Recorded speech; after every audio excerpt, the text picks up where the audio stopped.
Sveiki, bičiuliai. Turiu jums, broliai, klausimą. Iš tiesų, man smagu jūs kalbinti, man smagu, kad jūs atvykot, nes aš su jumis galvoju, tiek dalykų noriu apklausinėti. Ir pirmas dalykas, tai kai mes tik susipažinom ne taip seniai, aš sužinojau apie jūs pirmą naują dalyką, kurio viešoje erdvėje nebuvau skaitęs iki tol. Algirdai, su tavimi yra susijusi tokia, nežinau, ir tragiška, bet to pačiu ir biškelį, galima sakyti, linksma istorija. Kai tu buvai mažesnis, tu iškritai iš 5. aukšto. Jo, skrydis. Skrydis iš paukščio skrydžio. Skrydis. Klausyk, kas ten buvo? Tu gali papasakoti, kaip ten viskas įvyko? Tavo tėvai dalyvavo tame po to? Kas papasako? Nežinau, kiek nori plačiai išgirsti, ar siauresnę versiją. Noriu viską, kaip buvo, nes be galo, ta prasme, tu sveikas, gyvas, tu vaikštai, ta prasme, iš 5. aukšto. Lietuvos breiko čempionas buvau. Eik tu savo. Aš kaip juokauju, kažkada Algirdas neišlaikęs pusiausvyros ant palangės 5. aukšto, nuslydo ir iškrito iš 5. aukšto. Tai dabar sakau, puikiausiai laiko pusiausvyrą. Eik tu savo. O geriausiai tai, kad tas, kuris iškrito, apie jį pasakoja brolis. Taip, nes Įdomiausia. jisai liudininkas įvykių. Jisai matė, kaip tu Nežinau, ar aš iškritai? mačiau. Bet aišku, čia kame kampas, kad įvilkti, apie ką mes kalbam, kad nežinom, ar čia liudininkas lyg. Aš nežinau, ar liudininkas, kaip ir aš nežinau visos istorijos, nes man buvo metai 4 mėnesiai. Okay. Sudėtinga prisiminti tokius įvykius. Apskritai, bet kokius įvykius, kai tau yra tiek mažai metų ir, galiu tik perpasakoti tėvo istoriją. Ką jisai papasakojo, tai iš esmės jisai sako, prieš tai dieną buvo brolis užlipęs ant tos pačios palangės, virtuvėje buvo taburetė, rusiška stalas, sovietiniais laikais, ir brolis užlipo ant taburetės, tada ant stalo ir ant tos pačios palangės. Sako, tėvas pamatęs laikų, reiškia, paėmiau už pakarpos, reiškia, ir patraukiau. Sako, kažkaip tą kėdę pastūmiau, kad daugiau lyg ir neliptų. Tai sako, kitą dieną šokinėjo ant lovos, mes šokinėjom ir paskui, sako, ateina kaimynas, trenkė į veidą. Jis kitaip pasakojo, žiauriau, jo. Ir sako, eik sūnų iš 1. aukšto pasimsi. Eik. Tas, sako, basas, bėgo tiesiai į 1. aukštą, pasiėmė mane ir tiesiai į ligoninę susisikom. Nebuvo nei boltų, greitų, ten taip greitai skambint, tie laikai truputį sudėtingesni. Basas nubėgo, ta ligoninė Alytuj, mes gyvenom Žiburio gatvėje, tai alytiškiai klauso, žino, kur yra. Tai ligoninė nėra taip toli. 2 kilometrai nedaugiau. Tai jis tave nunešė ant rankų? Jo, tai mažas buvau ir tada gydytojas, jei neklystu, chirurgas, čia, sakau, tai galiu perpasakoti, berods Gramba, sako, labai spaudinėjo man pilvą ir sako, čia, tikrino, kas man yra, kur skauda, bet čia buvo kaip ir problema, pas mane buvo trūkusi žarna. Tas spaudinėjimas nepadėjo tam tikrą prasme prie šito. Įvykių seka ėjo link to, kad vežė į Kauno klinikas mane, kaip supratau. Ir ten jau daktarų dėka gyvenu, galima sakyti, antrą gyvenimą, po porą savaičių paleido. Juokinga istorija yra ta, kad Algirdas, kai nuvyko čia į Vilnių, dar kai augom vaikų namuose, atvežė į Vilnių dėl trumpesnės kojos 2 cm. Ir susirinko, reiškia, daktarų, profesorių delegacija. Pertrauksiu, ne į Vilnių, irgi į klinikas. Į Kauno. Į Kauno ir susirinko profesoriai aptarti situaciją šitą, nes 2 cm jinai mažesnė viena koja. Ir dabar yra trumpesnė tavo koja? 2 cm? Taip. Ir daktarai sako, kaip čia mes ilginsim tą koją, aptarinėja ten strategijas ir sako, o tu jokios tokios traumos nesi turėjęs. Algirdas neatsiminė, jis sako, gal iš jaudulio, sako, ne. Ne, aš galvojau, pastarų metų aš kažkaip man Sutrumpėjo, kol tu Aš gyvenai. galvoju, apie traumas, nu, ką žinau, nebuvo jokios avarijos, sakau, ne, gal irgi kažkokio neatsimenu, sakau, ne. Paskui kažkas ateina, kažkas jau su mano knygute tą istoriją. Varto. Klausykit. Paklausykit. Jis sako, jokios traumos nėra turėjęs. Skaitau. Tu iškirtas iš metaus. Ok, bet kaip tėtis, trumpai, kaip tėtis tada reagavo po to? Ar jisai daugiau dėmesio skyrė jums po tos situacijos? Ne, nemanau, kad mes, aišku, tos istorijos nežinom, papasakau iš tiek, kiek beveik žinau, bet o po to tų įvykių, tai vis tiek ten, ko gero, daug kas netgi ir pats tėvas, jei būtų gyvas, pasakotų, ko gero, ta istorija jau tokioj migloj ir dažnai jau tu truputį prikuri. Įvykiai netampa tokie aiškus, kas šiandien ar vakar buvo, žinai. Bet aš, kiek žinau, jau tėvas turėjo problemų su alkoholiu ir mama ir nebuvom labai pavyzdingai prižiūrimi, tai aš kažkaip dėčiau savo įvykių versiją pagal tą patirtį, kurią turėjau, tai gali būti, kad nu, čia tiesiog vaikų nepriežiūra, nu, tuo laikotarpiu apskritai buvo mažai žinių, kaip prižiūrėti vaikus. Saugumo klausimai, dabar kiekvienas žaislas žiūrimas, kiekvienas, reiškia, kampas, stalčiai uždaromi ir taip toliau nuo tuo laiku, tai vinys atviri, žodžiu, ten viskas kitaip dabar yra, smailus nieko tokio, patirtis, įsipjovė, viskas okei, peiliai atviri, žodžiu, viskas, nu. Kitokiais laikais mes gyvenam, dabar daug daugiau mes esame atsargesni, per daug perdėm. Sveiki, čia podcastas Vyrai nekalba. Aš jos vedėjas Venskutonis Evaldas, o šį podcastą kūrėme kartu su paramos ir labdaros fondu Mamų unija. Na, o pas mus svečiuose yra broliai Remigijus ir Algirdas Gatavickai. Sakyčiau, ko gero žinomiausi alytiškiai.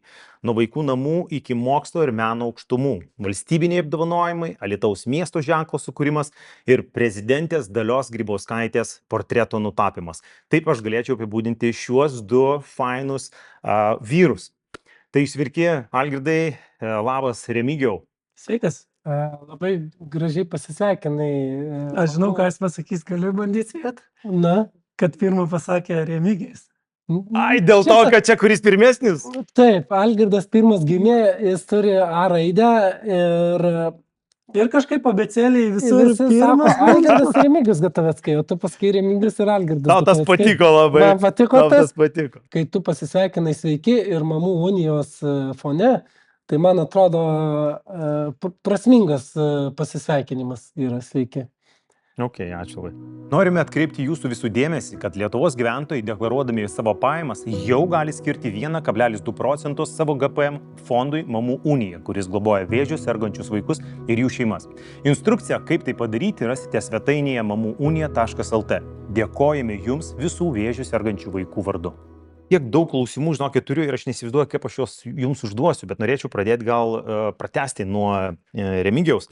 Remigijau, tu esi iš dviejų brolių tas, kuris jau esi sukūrė šeimą. Tu turi mažylį, 2,5 metų maždaug, ar ne, vaikučiui tavo. Jūsgi abudu esate iš vaikų namų, jūs esate vaikų namuose, o tu esi tėtis, kokie tau jausmai pirmą kartą paėmus vaiką ant rankų, pirmi kartai. Pirmas vystymas, pirmi pampersai, pirmas maudymas, pirmas maitinimas. Viskas, tas pats pirmas paėmimas ant rankų, kokie jausmai tau kaip augusiam vaikų namuose?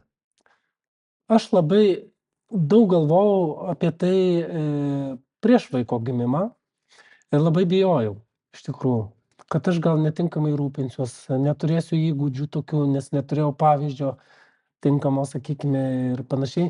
Bet tas jaudulys leido labiau pasiruošti. Bet vis tiek bijojau, o kai gimė vaikas, aišku, išgirdau jo verksmą ir aš apsiverkiau iš karto, nes tai buvo tikrai tas, kas susilaukia vaikų, tai yra stebuklas.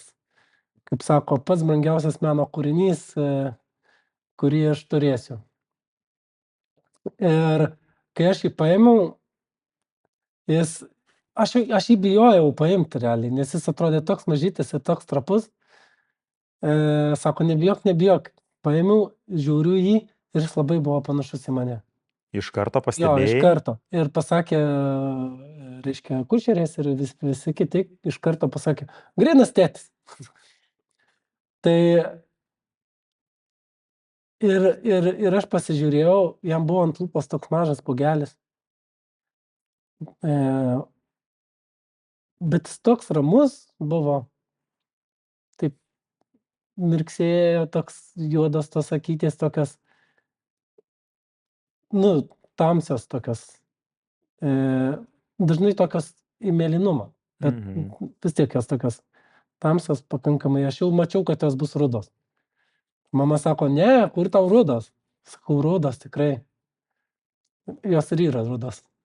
Bet va tas jausmas, ar ne, ką tu daugiau jauti, aš apsiverkė, aš įsivaizduoju, čia Jo, yra ten kosmosas. emocijų kokteilis toks. Ir emocionaliai aš pajutau, kad kai jau norėjosi užmigti kažkiek tai, nepavyko, nes daug emocijų, daug adrenalino.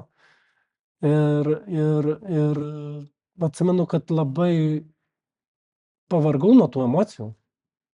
Aš pajutau, kad labai pavargau.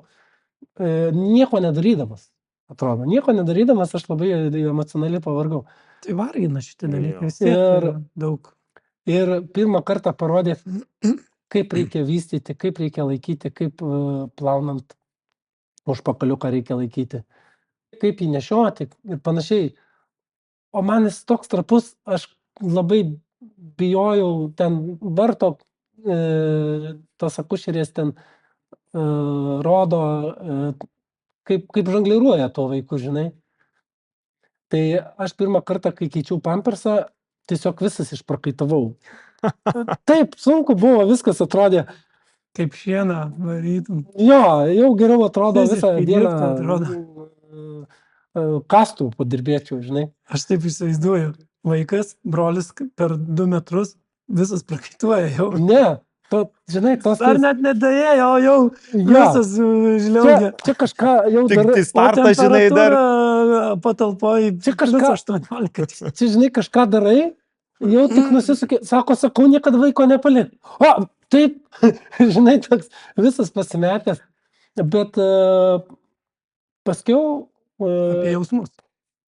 tai aš negaliu net nupasakot, kas ten vyksta. Na, Aš noriu paklausti, žinai, ar tau buvo tas jausmas, kai paėmė ten tos gydytojas, žinai, tą vaiką, jos tai kaip cepeliną lipdyti, žinai, plauk, čia, žinai, greit sudė, tas Taip. vaikas toks, žinai, makaluojasi, o tau, palauk, čia, gimai, tu gali atsargiau, Ai, ta Man prasme, taip jisai nebuvo. sulūžto, žinai, nebuvo ne, tau toks? ne, taip nebuvo, Mes nes... labai specialistais pasitikim paprastai. Aha. Gal per daug naiviai, Bet Man buvo baisu labai.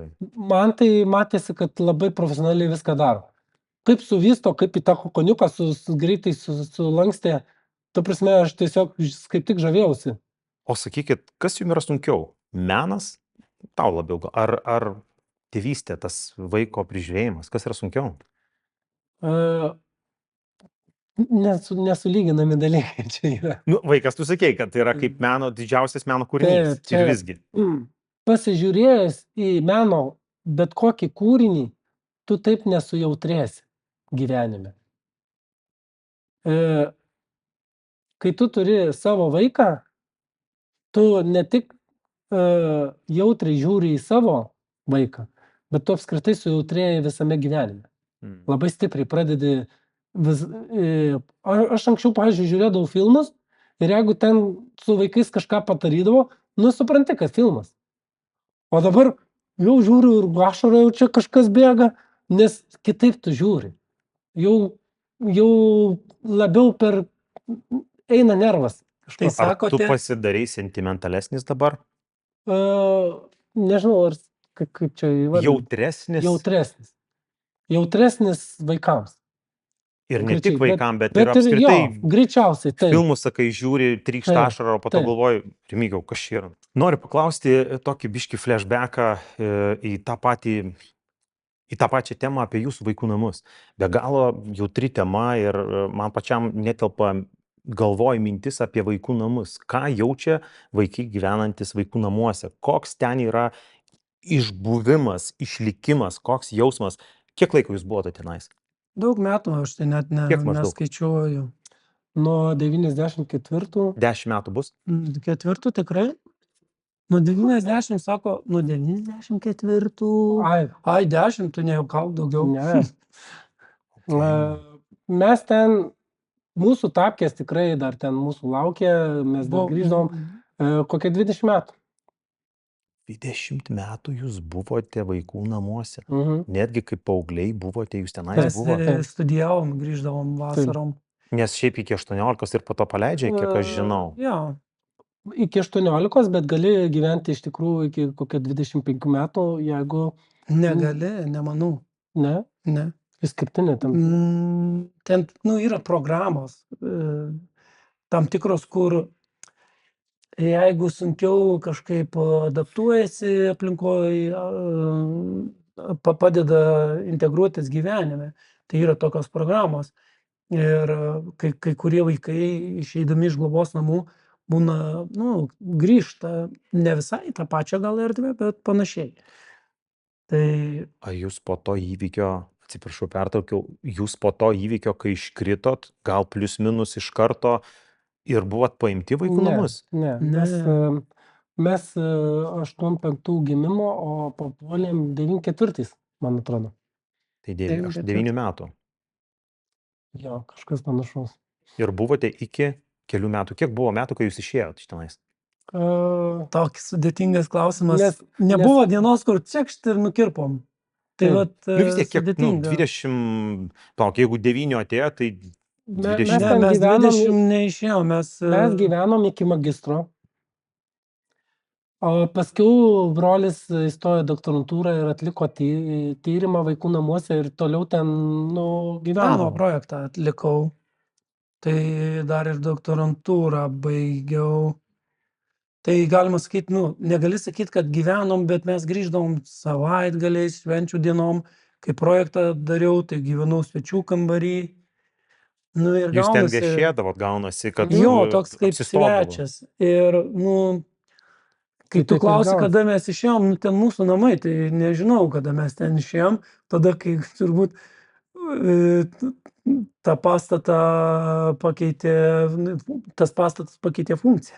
Net vaikų namų jau ten nebeliko. Tai turbūt. O kokias pamokas jūs išsinešėte iš vaikų namų? Kokius dalykus išmokot? Ką blogo, ką gero? Geras klausimas. Žinai, Tiek daug patirčių buvo iš tikrųjų, tai vis tiek išmokti gyventi su daug vaikų vienam kambarį irgi reikia mokėti. Kiek vienam kambarį buvo vaikų? Būdavo 6, 7 O lovų vaikai. kiekvienam po lovą? Ar Jo, tekdavo jo, dalintis? jo. Ne, kiekvienam po lovą. kiekvienam po lovą.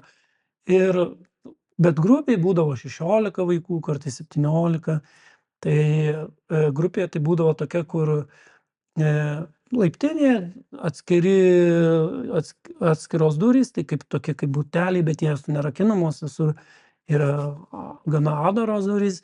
Ir toj grupiai būdavo apie 16 vaikų, tai ir mergaičių ir berniukų, bet atskiri kambariai. Bet ta grupė turėdavo savo poilsio kambarį, virtuvėlę tokią. Ir tai būdavo paskui vadinama šeimynom. Tai ten daug žmonių, tai kalbant apie tas patirtis, tu turėjai išmokti gyventi, kur daug žmonių, gerbti kito žmogaus poilsį. Dėl to svarbu, jeigu nori anksčiau keltis tyliai, mokėti gyventi tvarkingai. Tai reiškia, tu turi visur bendradarbiauti, visur nėra ten aš, visur mes toks. Čia tokios taisyklės iš esmės buvo oficialios, ar ne? Kitaip tu ten nelabai... Ar čia nerašytos taisyklės? Kaip tu gali išgyventi, ten chaosas būtų toks, kur tau ir pačiam neįmanoma išgyventi. Tarkime, netgi paprastas toks elementarus, sakau, nori va pailsėt, neišsimiegoja pietų miego. Nu, atrodo neįmanomas dalykas.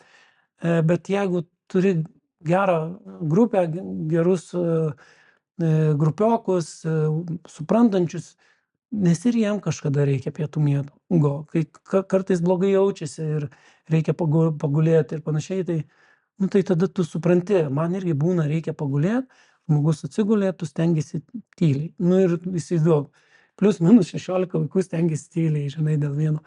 Tai tas komandiškumo momentas yra tenai. Bet aišku, kai kurie būna įsišoka, bet vis tiek kiti pradeda tylyti. Nu, tai kam tu reikia, Ir žinai? prižiūrėdavo, ta prasme, jūs būdavot, nu, tokia komanda, nes aš pasakysiu, kokį stereotipą turiu aš. Em. Man vaikų namai yra, neįžeidžiant tų įstaigų, yra kaip pataisos namai, toks stereotipas iš tų Ne, filmų, bet iš tų yra senų, ir ta kad ten pusė. išlikimas yra, nes ten, Yra. žinai, yra tie, kaip jūs vadinate, Taip, yra ir kirstukai, ar ne? kastos tos tokios lyg. Taip, ir tu teisus ir net negalėčiau kažkaip, jei norėčiau labai apginti globos namus, nu nėra įrankių apginti, nes, papuola, tarkime, logiškai mąstant, papuola 17 metais. Nu, tėvai galbūt kalėjime, galbūt daug istorijų gali būti. Narkomanai galbūt tiesiog Paauglys jau papuolė. savarankiškas. Ateina tatuiruočių pilnas, faktiškai gyvenimo pamokintas vyresnių brolių, kurie yra kaliniai. Praktiškai susiformavęs kalinys. Destruktyvus žmogus jau ateina. Nu, tai, Nusikaltėlis. Ir tokią pačią emociją, ir tas ir ten panetkės greitai įneša į tą perima, pačią o bendruomenę. atsiranda jisai kažkam autoritetas, ten greitai perima vaikai tą, nes daugelis iš panašių šeimų destruktyvių ateina, vieni kitus supranta, destruktyvę tą kalbą supranta, ženklų supranta, to, ko galbūt žmogus gyvenantis elementarų gyvenimą neglobos namuose, gali nesusikalbėti, gali nesuprasti žargono, ten greitai viskas perima. Tie vyresni išnaudoja mažesnius. Tiesiog vat, galiu iliustruoti realią situaciją. Mergaitė 6 metų berods. Jis sako, auklėtoja, einam valgyti į valgyklą, reiškia. O jis sako, nenoriu. Ir visi žiūri, tai kaip tu dabar nenori?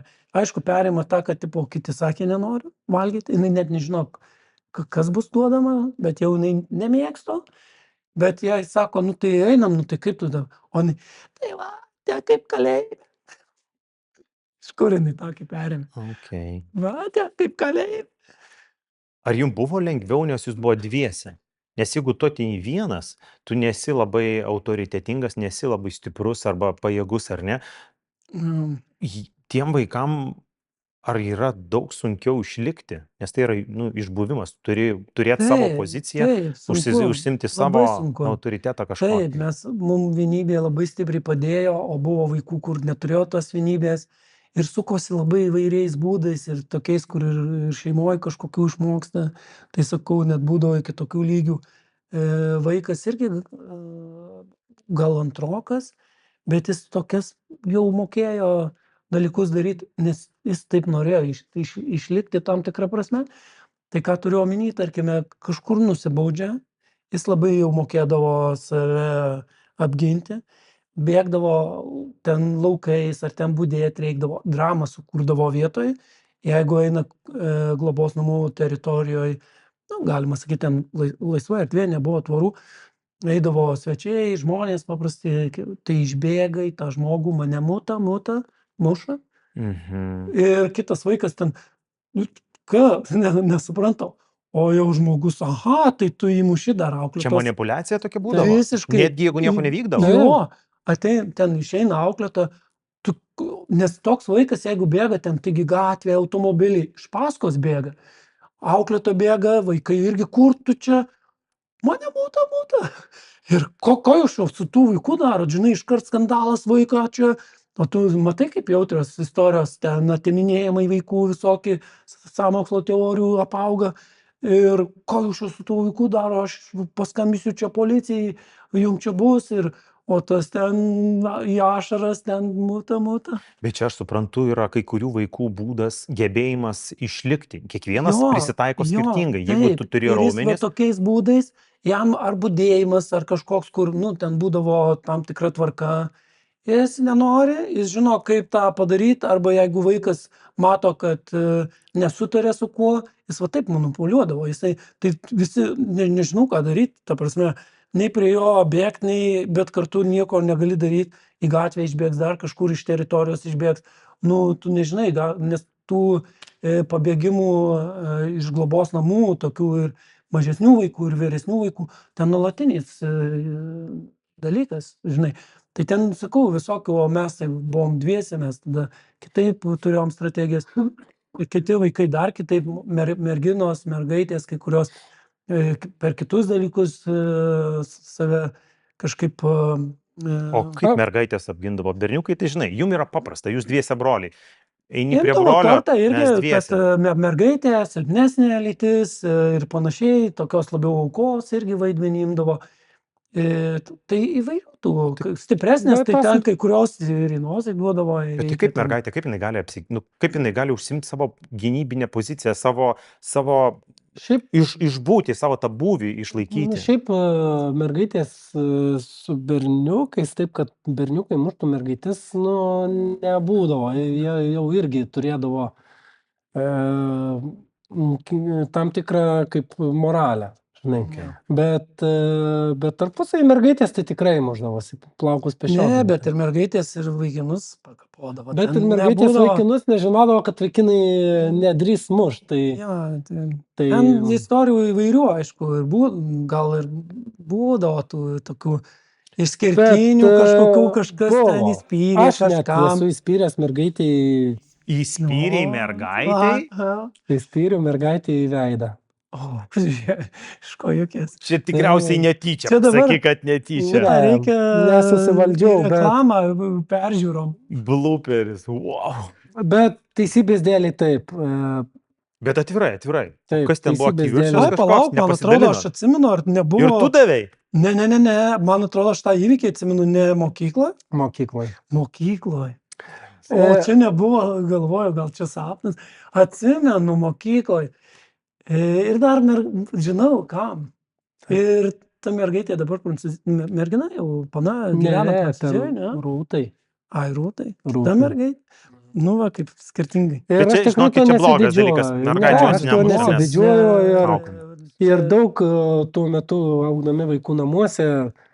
Tai vat sakai, daug blogų dalykų esam padarę. Nemuša, bet pats mušiai, tai tą reikia. Ne, įprastai šiaip nemuša. Ten aš buvau ir pats save pasmerkiau jau ir jo, ten įvykis toks labiau toks, retas labai momentas, bet aišku, kai ateina vaikai iš destruktyvių šeimų, kur ten nuolatinis smurtas vyrų prieš moteris, tai tėvo prieš mamą ir taip toliau, tai vaikai ateina, tikrai turi daug agresijos. Mes irgi matėm labai, mūsų tėvas daug mūsų nemuždavo, bet jis labai stipriai muždavo mamą, tikrai žiauriai. Kiek metų tuo metu būdavo? Tai nuolatos, kiek jis buvo gyvas, nes mes kaip papuolėm į globos namus, reikia šitą momentą suprast, kad mes nebuvom taip, kad iš mūsų tėvų atimtos teisės nebuvo. Mes grįždavom savaitgalis, švenčių dienom taip pat pas tėvus. Tai mes vasaras leisdavom, naujus metus ten ir taip toliau savaitgalius pas tėvus. Ir dėl to mes tą smurtą labai matydavom iš arti nuo pat mažens, kaip augom, kaip vystėmės. Tai tas išlieka gyvenime ir traumos ir brolio ta patirtis negraži su mergaite. Ir tai turbūt iš ten ir ateina kažkokie tokie elementai. Mes paveldėm tam tikrus modelius. Negaliu sakyti paveldėm, mes perimam iš aplinkos destruktyvios pavyzdį ir tam tikrai įrankiai pastovėk už save, jeigu nepatinka, tvarkykis taip, reiškia smurtą naudok. Tai yra blogi pavyzdžiai, bet tau atrodo, tu neturi kitų pavyzdžių, normalus pavyzdys ir, kaip sakau, pastovėti už save, tai būna tėvų, kurie sako, tai tu duok jam atgal. Ir atrodo, tai yra geras dalykas, staigiai gauni bausmę už tai, kad tu pastovėjai už save, ir tu nebesupranti, už ką gavai bausmę. Nesupranti, kur yra tiesa ar ne. Taip, Čia jo, vienaip sako, po to Taip, padarai taip, taip, aš vėl manau, blogai. manau labai daug tų įvykių, nes aš save tame matau, kaip muždavausi su bendramžiais arba vyresniais. Prisimenu tą momentą, mūsų tėvas buvo būtent tas, kuris pastovėk už save. Neleisk čia tave, reiškia, kažkaip su grindim lygyti ir taip toliau. Pastovėkit, ginkit save, nu tai mes buvom tie, kurie... Ir tai blogi pavyzdžiai, tu supranti, kaip šiandien galima, tu turi būdų auklėti ir vaikus. Mes beje ir draugų turim, kurie supranta smurto auklėjimo būdą. Savo tai- vaikams, tu prisimeni? Jo, turim draugų tokių. Diržu, vytelė. Taip, ir mes ir atvirai mes būna kalbomis ir sako, jo, mūsų skiriasi nuomonė auklėjime. O taip dar yra? Yra. Prasme, ir- tokie dar dalykai yra. Taip, yra. Ir net neslėpia, čia tu turi parodyti, kad yra, nu, pacituosiu. Tu parodai, kurių linijų negalima peržengti. Reiškia, yra linijos, tu parodai taip. Sakau, bet kaip tu parodai, tavęs bijot pradeda, kaip tu gali parodyti. Atsiras problema, vaikas neteis pas tave kalbėti, nes galvos, kad čia jau riba peržengta. Tau nesakys problemos, ta problema nesispręs. Tai ką tada darysi? Nu, čia ir dabar, vat, O mama. paskui mes stebimės, kodėl va toks kaip aš spiriu mergaitę į galvą. Nes Jo, tu tą būna matei, mas- arba tu taip. gyveni pastoviai tuom. Taip, nes tu taip supranti sprendimo būdą. Tai yra liūdnos Duok atgal. istorijos. Taip. Jo, Ne, Ir nebežiūri, ir kam viskas tu duodi, jėga jau nebėra vertybių. Taip, viskas jėga sprendžiama, žinai. iš tikrųjų, tai jo, aš atsimenu tą momentą koridoriui. Taip. Kai tėtis, Kai Remkė spyrė mergaitei. Ir aišku, kas blogiausia, kad nemažai vaikų juokėsi. Aš atsimenu tą momentą. Jinai puolė, jinai pati ten spardė Remkė ir brolis, nu, refleksai, gal nežinau, čia sunkiau paaiškinti, bet jie ateina iš aplinkos ir tai labai blogas pavyzdys. Dar blogesnis, kad klasėje atsirado, kurie juokėsi iš to įvykio. Tai nebuvo stiprus spyris, bet buvo, nu, ta prasme, žiaurus įvykis. Ir jie tikrai ateina iš tų destruktyvių momentų šeimoje. Šeimoje, aplinkoje, tu matai tokį kultą, tu jį perimi ir tas įvykis netgi paverčiamas tuo, kad tu gali, atrodo, iš tos situacijos nesakyti, žiūrėk, ką tu darai, bet pasijuokti kartu, o žiūrėk, vat, gavo to, ko nusipelnė, o ko jinai čia lenda, atrodo. Ir va tas požiūris, aš ir šiandien matau turbūt tą problemą, mergina apsirengė gražiau, galbūt trumpų sijonų ir oi, kažkas išprievartavo, tai pati kalta, nes o tik ko jinai čia taip provokuoja. Toks dar požiūris yra. Ir tai yra blogai. Ne su mergina blogai, su mąstymu blogai, kad ko jinai čia provokuoja. Taip ne aš neturi kaltas, būt. o jinai Jo, kalta, kad taip, jinai čia dabar taip, per daug taip. graži arba kažkaip Ir aš kitaip. tikiu, kad yra nemažai, vat sakau, mes pažįstam draugą, su juo sutarim daugelį klausimų, bet jo auklėjimo būdas toks. Ir mes daug kalbamės, bet jam nepergalbama šitų klausimų. Nu ir yra turbūt, kurie mes turim ir, kaip sako, Seime vaikščiojo Stambulo konvencija nepatvirtinta ir tie klausimai neįsprendžiami iki galo. Ir šeimų, mes žinom, vis dar skriaudžiamos moterys kiekvieną dieną. Aš noriu Remigijos gal paklausti, gal jūs galite atsiminti, jeigu buvot jau tokio amžiaus, kad jau galėtumėt tos kartus, kai tėtis skriausdavo mamą. Ar dažniausiai jis būdavo paveiktas alkoholio, ar tiesiog, žinot, Ne, nepatiko trezvas. emocija kažkas? Nesvarbu. Ar jūs būdavo, kad tekdavo ginti mamą? Ne, mes buvom per maži. Per Buvot per maži? O kai buvom paaugliai, tai mes ateidavom, tai koks ten gynimas, kai po įvykio. Na, mūsų tėvas buvo labai tvirto sudėjimo, pats bent jau sakė, kad Afganistane kariavo, turėjo daug psichologinių problemų ir tu ateini, ten žaibiški reikalai būdavo, tu ateini jau po įvykio, žmogus faktiškai jau nėra ką ten mušti iš serijos. Aš labai noriu, man be galo yra svarbu pačiam suprasti jūsų istoriją. Jūs su sunkia vaikystė, su vaikų namų patirtimi ilgametė, neturėjot tvirto pagrindo, neturėjot finansinio pagrindo, neturėjot moralinio kažkokio tais, atspirties taško. Bet šiandien jūs esate vieni žinomiausių alytiškių, jūs esate labai daug gyvenime pasiekę. Mūsų žiūrovai, aš tikiu, kad daug kas galbūt nepilnai jūs žino, aš pats jūsų pilnai nežinojau. Jūs tapėt prezidentės paveikslą. Jūs esate abudu ir daktaras, ir docentas. Jūs esate pasiekę meno srity tokius paveikslus, kuriuos jūs piešėt. Aš, vieną paveikslą jūs 5 metus tapėt. Teisingai. Jo, jis dar Gal net ir piešiamas, daugiau jisai dabar dar piešiamas.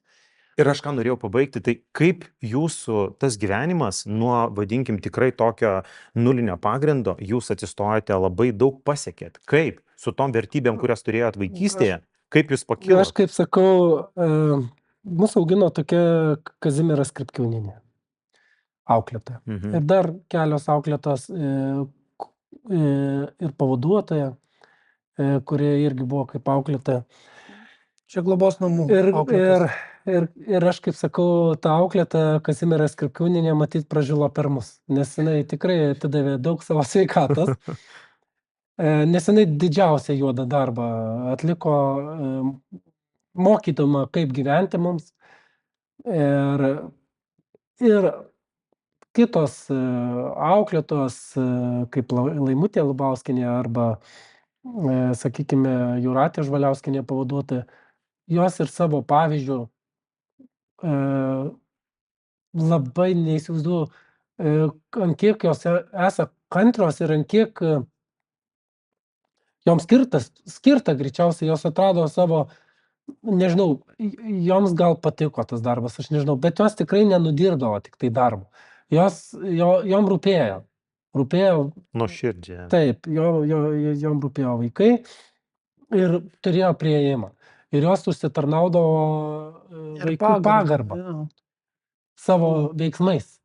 Įsivaizduokit, ateina daug destruktyvių vaikų, iš aplinkos, kaip sakau, jeigu vaikas elgiasi blogai, tai jūs pažiūrėkit, iš kokios aplinkos jie ateina, arba ne kiek į vaiko koncentruokitės, bet į artimiausius žmonės, kurie jį auklėjo. Tai ateina daug vaikų, kurie jau tikrai kiti sakytų blogi genai, nors nusikaltėlio ar ten blogo vaiko geno nėra. Tokio neegzistuoja. Tai vaikai tiesiog ateina ir tos auklėtojos, pirmos tos, kurios pradeda bandyti iš naujo lipdyti ir suformuoti, teisingai mąstantį žmogų. Ir daug pastangų deda, kai sakau, kartais atvyksta 17-mečiai jaunuoliai žmonės, moterys, merginos, kurios greit taps moterim ir jie sunku pakeisti juos. Bet kai kurie, kaip mūsų atveju, nuo mažens šlifavo. Ir kai klausė apie tą, tai turbūt indėlis auklėtų aplinkos geros, kurios kiek įmanoma, kiek leido globos namų aplinka. Bet aš manau, tu norėjai pasakyti, kad kai ateina tie destruktyvūs, tos auklėtos yra užsitarnavusios vaikų pagarbą ir tie kiti vyresni neleisdavo su auklėtom nepagarbiai elgtis. Jo, irgi tas svarbu, kad tikrai auklėtos ant tiek tapdavo šeimos narys, tarytum toks, nes kiekvieną dieną matai, visas problemas išsakai, artimiausias žmogus tapdavo. Ir jeigu ta auklėta, kalbam apie jau pavyzdinis auklėtas, tai jos ir išklausydavo ir visa kita, tai tikrai daug įtakos duoda ir ne vienam vaikui davė įtakos. Tai tos vertybės, kurias diegia jūsų auklėtoja, jūs pradėjot gerbti tą žmogų ir tai buvo kaip pagrindas, vertybinė prasme, kuo jūs gyvenot toliau ir tai padėjo jums tikrai taip. eiti aukštyn, o ne žemyn. Taip, ir tos auklėtos, pavaduotojai ir direktorius, jie atidarė mums langą į visuomenę.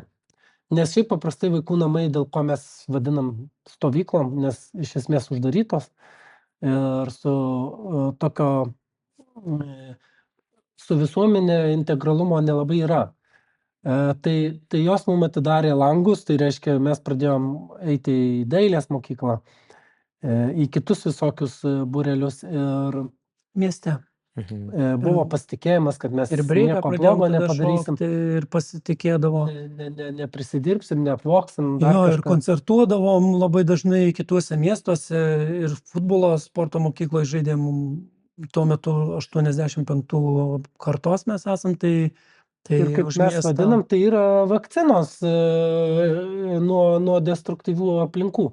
Tu surandi komandą, sakykime, mokaisi komandiškumo dar ir dailės mokykloje sutikom labai daug protingų žmonių, kurie įtakos taip pat kurie davė. labai didelę įtaką davė ir va Aišku, tas netgi pradeda keistai formuoti. nuskambės, bet ir hip-hopo kultūra, tai turėčiau omeny labiau gal breiko bendruomenė, subkultūra, kuri labai daug įtakos gyvenime Bet darė. neblogos. Geros. Nes šiaip ten Nes- žinai, yra visokių nes momentų tenais. daug maišo ten žolėjų rokytojai, ten dar kažkokie alkoholikai, ten.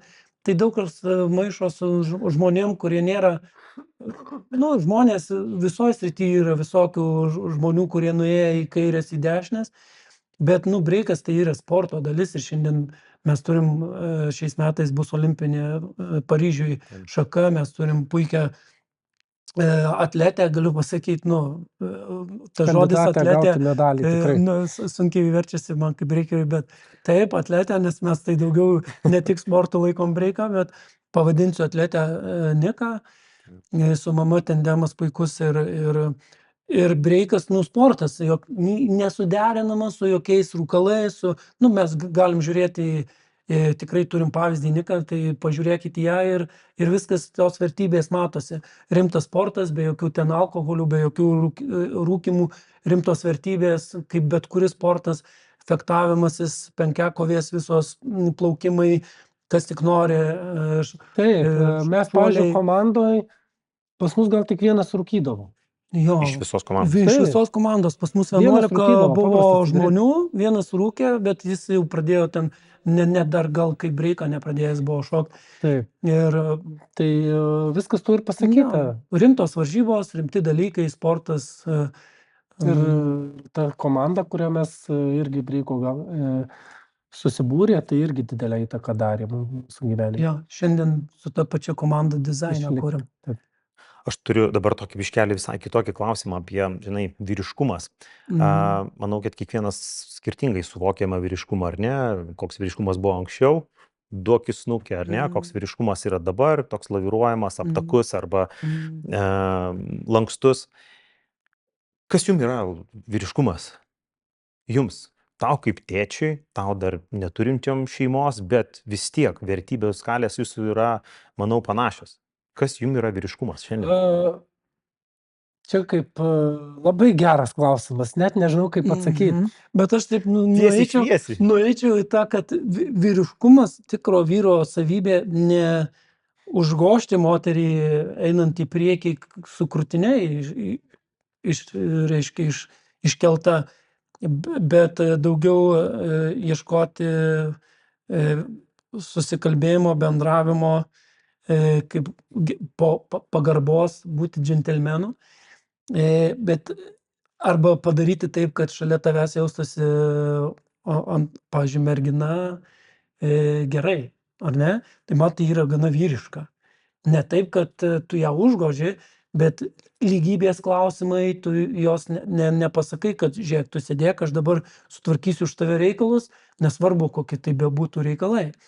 Bet būti komandoje, spręsti dalykus, bet nebūti, kad aš viršesnis už tave. Lygiavertiškumas. Jo, lygiavertiškumas, bet ir ta pagarba, kad tas žmogus gerai jaustųsi, man atrodo, aišku, ir moteris ta stengiasi, tai yra ir moteriškumo labai lyg atrodo savaime suprantamas dalykas, nuo vaikų auginimo standartiškai kalbant, nes man atrodo vyriška gana irgi auginti vaikus.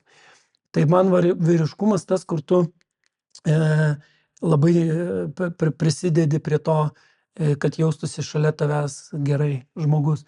Nesvarbu, ar tai moteris, daviau pavyzdį su moterim, bet lygybės klausimai, tolerancija kitom tautom, religijom ir taip toliau, man atrodo, gana vyriška. Ne taip, kad tas stereotipinis, aš čia dabar fizinė jėga, dabar paimsiu viską. Taip, tai yra kampuota gana, vyras turi kampų, aš netgi ir eskizuojant toks labiau akmeninio, o moteris labiau per grakščią liniją, kaip gėlės lapas galbūt. Bet mes apie vyriškumą ne fizinius kalbam, o apie tokius savybės. Savybės kas čia yra tokios viduj. labiau. Jo, vertybės, kad būti labiau tokiu džentelmenišku. Bičiuliai, paskutinis klausimas jums. Pabaikime šį podcastą vėlgi pozityviai, linksmai. Kokį vieną, du palinkėjimus arba įžvalgas, patarimus duotume tiem žmonėm, tiem vaikam, kurie patys yra išėję iš panašių situacijų kaip jūs, iš vaikų namų, turėjo arba galbūt turės dar situacijų savo šeimose, kur yra smurtas šeimoje ar ne, alkoholis šeimoje. Kokių patarimų pozityvių jūs duotumėte tiem vyram, moterim, žmonėm, kurie yra panašiose situacijose? Nu, jeigu taip trumpai, turėjom modifikuotą, adaptuotą programas, buvau užkritęs iš 5 aukšto, 7 metų jau virėm patys sriubą, nes tėvai nebuvo formoj. Reiškia, Stoties rajone prašydavom pinigų, bandydavom uždirbti, gyvenom globos namuose.